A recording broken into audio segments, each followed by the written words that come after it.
பசுமை நிறைந்த மலைகளுக்கு நடுவுல ஒரு விசித்திரமான கிராமம் இருந்தது, கத்துப்பூர்.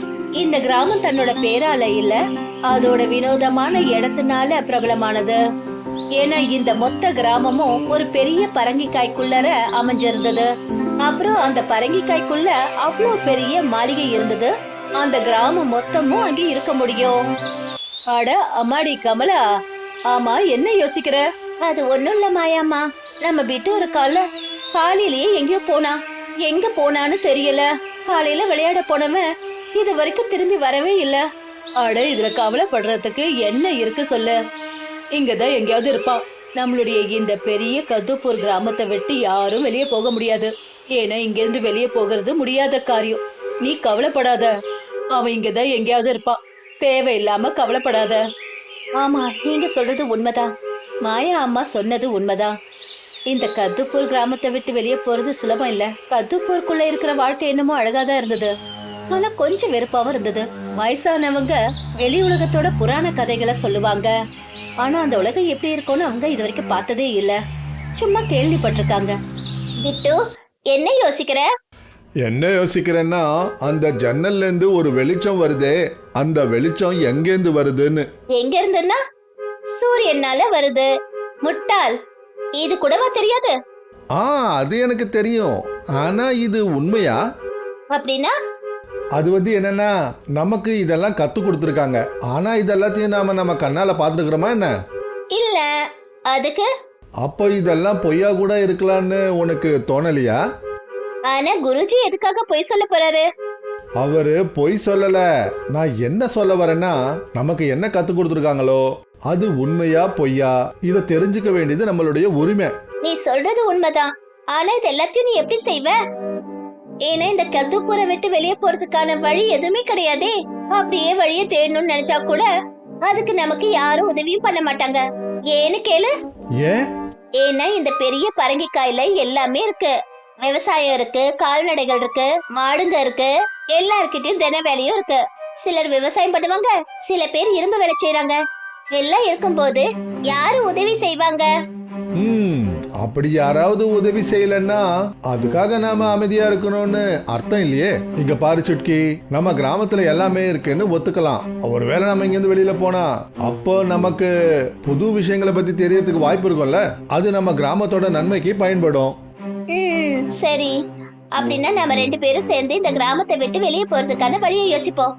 இததான் நான் உங்ககிட்ட எதிர்பார்த்தேன். அடேங்கப்பா, ஒரு வழியா பிட்டு என்னுடைய விஷயத்துக்கு சுட்கிய ஒத்துக்க வச்சுட்டான். இப்ப ரெண்டு பேரும் போனாங்க கிராமத்தோட பிரபலமான மந்திரவாதி தாதா ஜிங்காலுவ பாக்குறதுக்கு. சொல்றாங்க தாதா ஜிங்காலு அப்போத்துல இருந்து இந்த கிராமத்துல இருக்காராம். அதாவது இந்த கிராமம் ஆரம்பிச்ச சமயத்துல இருந்து இத்தனை வருஷம் கடந்துருச்சு. அவருடைய குரலும் மாறல, அவரோட உருவமும் மாறல. அவர் இன்னைக்கும் பார்க்க இளமையாதான் இருக்காரு. யாருப்பா இது நம்ம வீட்டுக்கு வந்திருக்கிறது? பிட்டு சொட்கியோட ஜோடியா? ஆமா, என்கிட்ட இருந்து என்ன தெரிஞ்சுக்க விரும்புறீங்க? அண்ணா, அது விஷயம் என்னன்னா, நீங்க இந்த கிராமத்துல எல்லாரோடவும் பழைய ஆளு. அப்படின்னா இந்த கிராமத்தை பத்தி உங்களுக்கு எல்லாமே தெரிஞ்சிருக்கும். ஆமா, எனக்கு எல்லாம் தெரியும். வாங்க வாங்க, உங்களுக்கு நான் இந்த ஊரோட கதைய சொல்றேன்.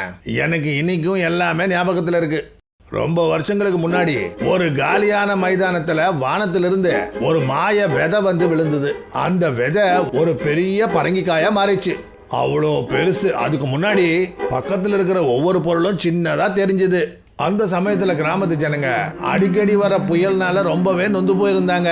அவங்களுக்கு அந்த பரங்கிக்காயை தவிர பாதுகாப்பான இடம் எதுவுமே கிடையாது.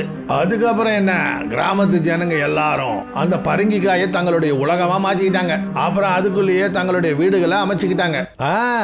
இந்த விஷயம் எங்களுக்கும் தெரியும். அப்புறம் வேற என்ன தெரிஞ்சுக்க விரும்புற பிட்டோ? நாங்க இந்த மாளிகையை விட்டு வெளியே போறதுக்கான வழியை கண்டுபிடிக்கணும். என்ன, இந்த மாளிகையை விட்டு வெளியில போறதுக்கான வழியா? ஆமாங்க ஐயா. ஆனா ஏன் இந்த கிராமத்தை விட்டு மாளிகையை விட்டு நீ ஏன் வெளியில போகணும்? ஏன்னா நம்மளுடைய வாழ்க்கை இந்த கிராமத்துக்குள்ளேயும் இந்த மாளிகைக்குள்ளேயும் இருக்கக்கூடாது. பிட்டு சொன்னதை கேட்டதும் அவரு ரொம்ப சந்தோஷப்பட்டாரு. இத்தனை வருஷத்துக்கு அப்புறம் யாரோ ஒருத்தருக்கு இந்த மாய மாளிகையோட வெளி உலகத்தை பாக்கணுங்கிற ஆசை வந்திருக்கு. அவரு கொஞ்சமும் நேரத்தை வீணடிக்காம ஒரு கண்ணாடி உருண்ட பந்தை எடுத்தாரு.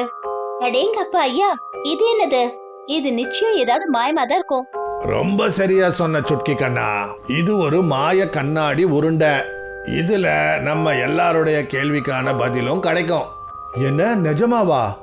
ஆமா, வாங்க நாம இதுகிட்ட கேட்போம். என் கண்ணாடி உருண்டையே, உன்னுடைய அதிசயங்களை காட்டு. இந்த மாளிகையை விட்டு வெளியில போகிற பாதை இருக்கா? அவருடைய கேள்விக்கு அந்த மாய உருண்டையில காத்து வீச ஆரம்பிச்சது. அதுல ஒரு புத்தகத்தோட வடிவம் தெரிஞ்சது. அத பார்த்ததும் பிட்டுவும் சுட்கியும் நல்லாவே புரிஞ்சுக்கிட்டாங்க. அதாவது அந்த ஒரு புத்தகம் தான் இந்த எல்லா பிரச்சனைக்கும் தீர்வுன்னு. உடனே அவங்க அவங்களுடைய தேடுதல ஆரம்பிச்சாங்க. மாய உருண்டை சொன்னதை கேட்டுக்கிட்டு பிட்டுவும் சுட்கியும் தன்னுடைய தேடுதல ஆரம்பிச்சாங்க. அவங்க அந்த பரங்கிக்காயோட உயரமான கோடுகளுக்கு போனாங்க. அப்புறம் பசுமை எல்லாமே நிறைஞ்சிருந்த பாதையில போனாங்க. ஆனா அந்த மாய உருண்டையில சொல்லப்பட்ட அந்த ரகசியமான புத்தகம் அவங்களுக்கு எங்கேயுமே கிடைக்கல. போதும், ரொம்ப அலைஞ்சாச்சு, நான் ரொம்ப சோர்ந்துட்டேன். ஆனா அந்த ரகசிய புத்தகம் எங்கேயுமே கிடைக்கல. பொறுமையா இரு சுட்கி. இப்படி நாம சீக்கிரமா தோல்வியை ஒத்துக்கிட்டோம்னா எப்படி முடியும் சொல்லு? இங்க பாரு, எனக்கு என்னமோ நம்மளுடைய தேடுதலை இன்னும் தொடரணும்னு தோணுது. நமக்கு நிச்சயமா ஏதாவது ஒன்று கிடைக்கும். பாவம் பெட்டு, அவன் தோல்வியை ஒத்துக்கிட்ட சுட்கிக்கு என்னமோ ஆறுதல் சொன்னான். ஆனா உள்ளுக்குள்ள அவனும் ரொம்பவே சோர்ந்து போயிட்டான். அப்பதான் அந்த மாளிகையோட ஒரு மூலையில அவனுடைய பார்வை பட்டுச்சு. அங்க சில பழைய ஆயுதங்கள் வைக்கப்பட்டிருந்தது. அட, இதென்ன? இந்த ஆயுதங்கள் எல்லாம் இங்கேயே இருக்குது. ரொம்ப விசித்திரமா இருக்கே. இப்படி யாராவது ஆயுதங்களை விட்டுட்டு போவாங்களா? சரி விடு, நானே இதை எடுத்துட்டு போய் ஒரு நல்ல இடமா வச்சுட்டு வரேன். விட்டு எதை பத்தியும் யோசிக்காம அந்த ஆயுதங்களை எடுக்கிறதுக்காக போனா பெரிய அதிசயம் நடந்தது. எந்த புத்தகத்தை அவங்க அந்த கிராமம் முழுக்க தேடிட்டு இருந்தாங்களோ அவங்களுக்கு அது அந்த மாளிகையோட மூலையில கிடைச்சது. அந்த இடத்துல யாரோட பார்வையும் ஒரு தடவை கூட படல. அடேங்கப்பா, ஒரு வழியா எனக்கு இது கிடைச்சிடுச்சு. சுட்கி, சீக்கிரமா வாயேன். இங்க பாரு, எனக்கு அந்த புத்தகம் கிடைச்சிடுச்சு. இந்த பெரும் பரங்கிக்காய் மாளிகையை விட்டு வெளியே போறதுக்கு ரகசிய விதிகள். என்ன பேசுற நீ? இது உண்மையிலேயே அதிசயம்தான். அந்த ரகசிய புத்தகம் கிடைச்சதுமே விட்டுவும் சுட்கியும் ரொம்ப சந்தோஷப்பட்டாங்க. இப்ப அவங்களுக்கு அவங்களுடைய வெற்றி ரொம்ப தெளிவா தெரிஞ்சது. அவங்க புத்தகத்தை படிக்க ஆரம்பிச்சாங்க. அதுல என்ன எழுதியிருந்ததுன்னா, மாய பரங்கிக்கா மாளிகையை விட்டு வெளியில போகணும்னா நீ பக்தியோடவும் ஆர்வத்தோடவும் முயற்சி செய்யணும். இல்லைன்னா இதுல வெற்றி அடையிறது முடியாத காரியம். ஐயோ, என்ன இது? இந்த புத்தகம் உதவி செய்யணும் பார்த்தா பயமுறுத்துது. ஐயோ சுட்கி, நீ வேற ஏன் இந்த மாதிரி பயப்படுற? கேட்கலையா? நாம ஆர்வத்தோடவும் அப்புறம் மன உறுதியோடவும் முன்னேறி போகணும். இல்லைன்னா நாம தோத்துடுவோம். சரி, அப்ப மேல படி. பெரிய மாளிகைக்கு உள்ளர நடு மத்தியில மேல நோக்கி ஒரு பெரிய மணி தொங்கிக்கிட்டு இருக்கு. அத முழு பலத்தோட 3 தடவை அடிச்சோம்னா அந்த சத்தத்தோட அதிர்வுனால மாளிகை உடைஞ்சிரும். அதுக்கப்புறம் முக்தி அடையலாம். அட, இது அந்த மனிதா பல வருஷங்களா நம்ம முன்னாடி தொங்கிக்கிட்டு இருக்கு. அப்புறம் இது கூட தெரியல பாரு, அதான் நம்மளோட முக்திக்கான வழின்னு. ஆனா பிட்டு, அந்த மணிய நீ பாத்திருக்கல்ல, அது ரொம்ப பெருசு. அது ரொம்ப வெயிட்டாவும் இருக்கும். அதை விட முக்கியம் என்னன்னா அது ரொம்ப உயரத்துல இருக்கு. ஆனா நம்ம அந்த இடத்துக்கு எப்படி போவோம்? சுட்கியோட கேள்வி நியாயமானது. இருந்தாலும் பிட்டு தன்னோட தோல்வியை ஒத்துக்கல. அவன் விஷயங்கள் எல்லாத்தையும் கிராமத்து ஜனங்க கிட்ட சொன்னான். அப்புறம் அவங்களோட உதவிக்காக ஏற்பாடு பண்ணான். பிட்டு சொன்னதை கேட்டு சந்தோஷப்பட்டு கிராமத்து ஜனங்க எல்லாரும் மாளிகையில ஒண்ணு கூடினாங்க. அப்புறம் ஒவ்வொருத்தரும் ஒவ்வொருத்தருக்கு மேல ஏறி நிக்க ஆரம்பிச்சாங்க. கொஞ்ச நேரத்துல மனிதர்கள்லாம் ஒரு கட்டிடமா நின்னாங்க. வாவ், இது உண்மையிலேயே அற்புதம். சரி பிட்டு, இப்ப மேல ஏறி 3 வாட்டி அந்த பெல்ல அடி. சுட்கி சொன்னதை கேட்டதும் பிட்டு ரொம்ப உற்சாகத்தோட மேல ஏறினா.